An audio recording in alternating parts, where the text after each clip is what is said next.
नमस्कार मैत्रिणींनो, संगीता किचन रेसिपीमध्ये तुमचं अगदी मनापासून स्वागत आहे। हे बघा, इथं मी मोठे मोठे 4 कांदे घेतलेत, पाहू शकता मैत्रिणींनो। आता कांद्याचं म्हणतात ना, तोंड आणि बुडूक हे दोन्ही आपल्याला कापायचे, पहा अशा पद्धतीने। आणि हा कांदा कापून घेतला की याला पूर्ण अशी म्हणतात ना काजळी आहे। मग तो कांदा आपण नंतर असा स्वच्छ धुवून घ्यायचा आहे, पहा। आता इथं मी पूर्ण असे कांदे तुम्हाला संपूर्ण असे कापून दाखवते। म्हणजे कांदा आपण आधी संपूर्ण कापून घेतले की स्वच्छ धुवून, हे बघा अशा पद्धतीने उभा कांदा मी चिरून घेतलेला आहे। त्याच्यानंतर ही कोथिंबीर बी टाकणार आहे मैत्रिणींनो। आपल्याला अगदीच मस्त अशी रेसिपी बनवायची, पहा। आता इथं मी बेसन पीठ घेणार आहे, पहा। बेसन पीठ हे अंदाजे घ्या, मी काय त्याचं माप नाही सांगत, मोजमाप। मी बी आता माझ्या अंदाजे बेसन पीठ घेणार आहे, पाहू शकता तुम्ही। आता तुम्हाला वाटलं असं इथं भजी वगैरे करणार आहे की, पण भजी नाही मी करणार, पहा। अगदीच वेगळी मस्त अशी रेसिपी आहे मैत्रिणींनो, पाहू शकता तुम्ही। आणि शक्यतो तुम्ही थंबील पासानच। चला, आता इथं मी बेसन पीठ घेतलंय, कमीत कमी 1 वाटीचं तरी बेसन पीठ। आणि इथं मिरची, लसूण, आलं हे वाटून घेतलेलं आहे, पाहू शकता। हे मी त्याच्यात 2 चमचे टाकणार आहे, पहा। पण मिरच्या काही ह्या तिखटच नाही आहे, अजिबात तिखट नाही आहेत। पण तरी बी मी आता त्याच्यात थोडीशी हळद टाकणार आहे। आणि घरातलाच तिखट मसाला तो सुद्धा मी थोडासा टाकणार आहे। त्याच्यानंतर थोडासा मटण मसालासुद्धा टाकणार आहे, कारण की अगदीच छान चव लागते। हे बघा, तिखट मसाला मी टाकणार आहे, थोडाच टाकला आहे, जास्तही नाही टाकला मैत्रिणी, पहा। थोडीशी धना पावडर बी टाकले, अर्धा चमचा, पहा। अगदीच खास मस्त अशी रेसिपी आहे ही, आणि अगदीच सगळ्यांना आवडेल, आणि अगदीच पोटभरीची रेसिपी आहे मैत्रिणींनो। मीठही टाकून घेतलं आहे, पाहू शकता। इथं चवीनुसार मीठ टाकायचं आहे। आता मैत्रिणींनो, आपल्याला चला हे बाजूला ठेवूया। हे बघा, इथंही आपण जी चटणी वाटलेली आहे आलं लसणाची, त्याच्यातही आपण थोडं मीठ घालून घेऊया, का। मस्त ही चटणी आपल्याला मिक्स करून घ्यायची, पहा आता, कारण की आपण ह्या चटणीचा उपयोग करणार आहे। पहा, इथं मी 7-8-10 अंडी उकडून घेतल्यात मैत्रिणींनो, पाहू शकता, अगदी सोलून घेतल्यात। आता ही अंडी आपल्याला कट करायची, हो का।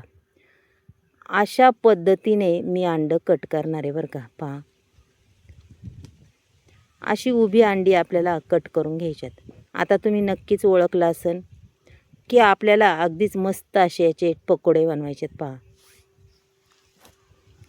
हे पकोडे खायला एवढे छान की 2 जर पकोडे खाल्ले तर अक्षरशः पोट माणसाचं भरतं, पहा। मग आता मी इथं 4-5 जण माणसांसाठी करणार आहे, बरं का, पहा। संपूर्ण कापून झालं आहे।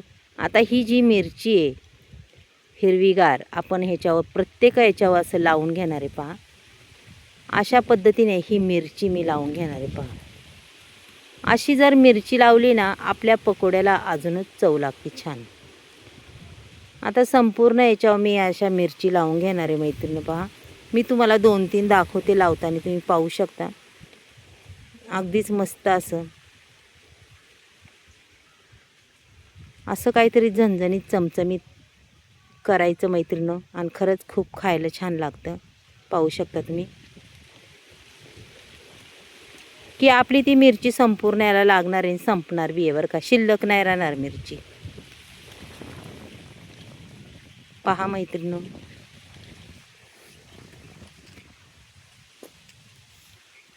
संपूर्ण याला मिरची लावली, अगदीच मस्त ग्रीन कलर वाटतोय का नाही, एकदम छान। चला, आता इथं मिक्सरचं भांडं मी तेही सळून टाकते। आपल्याला पाणी जसं लागन तसं वतायचं। आता हे पूर्ण पीठ मी असं मिक्स करून घेणार आहे, पहा। याला काय मैत्रिणींनो, सोडा वगैरे अजिबात असं काही वापरणार नाही आहे मी, पाहू शकता तुम्ही। फक्त हे पीठ खलवायचं आपल्याला, बाकी काहीच करायचं नाही, पहा। आणि मैत्रिणींनो, व्हिडिओ खरंच खूप खास आहे, खूप छान आहे, करा, पहा, आणि घरच्यांना खायला घाला, पहा। आता इथं थोडंसं पीठ मी हातानेच मिक्स करून घेतल्यानंतर आता हा पूर्ण कांदा आणि कोथिंबीर त्याच्यात टाकून द्यायची, पहा। आणि संपूर्ण कांद्याला हे लागलं पाहिजे, बरं का, आपलं, पहा। अशा पद्धतीने आधी मी का नाही हे केलं, कारण की आपल्या कांद्याला काय होतं, पाणी सुटतं। आपण त्याच्यासाठी कधीच आधी खलून नाही ठेवायचं मैत्रिणींनो, मग पाणी सुटल्यावर काहीच उपयोग नाही आहे, मग पातळ होतं ते। असं अगदी मस्त असं खलवलं आहे, पाहू शकता। चला आता मी याचा तुम्हाला छान असा पकोडा करून दाखवते. हो का, हा कांदा आणि बेसन पीठ बी जास्त नाही बरं का, कमीच आहे. पहा, ह्या अंड्याच्या वरून असा हा कांदा लावून घ्यायचा, पाहू शकता. आणि पुन्हा खालच्या बाजूने सुद्धा लावायचा. पहा,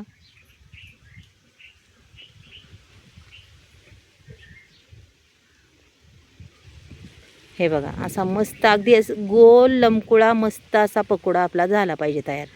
कारण की त्याला जर वर कांदा नाही लावलं तर आपलं अंडं जे असतं ते तेलात फुटतं आणि तेल उडू बी शकतं.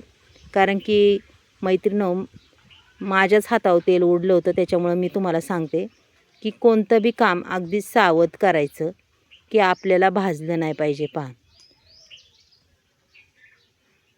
आता इथं पहा, मी तुम्हाला 2-3 करून दाखवते. पहा, अशा पद्धतीने खरंच खायला खूप छान लागतात आणि खरंच कधीतरी केलं की आवडीने सगळी खातात.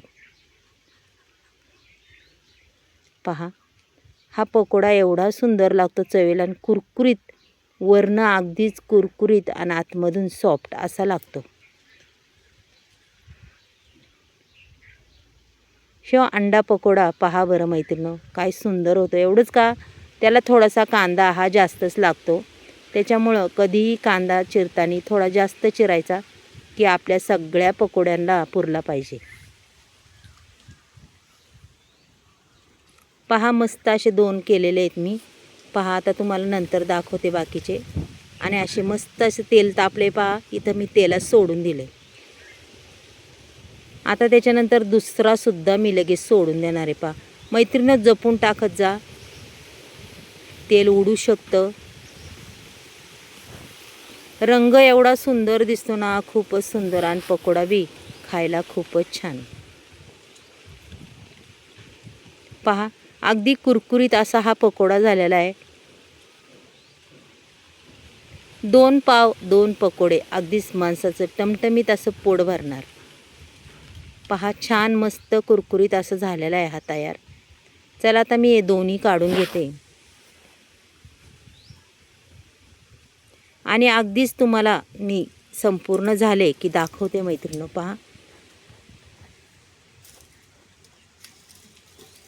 पहा काय छान दिसतात का नाही. रंग बी पहा काय सुंदर दिसतोय त्याच्यात.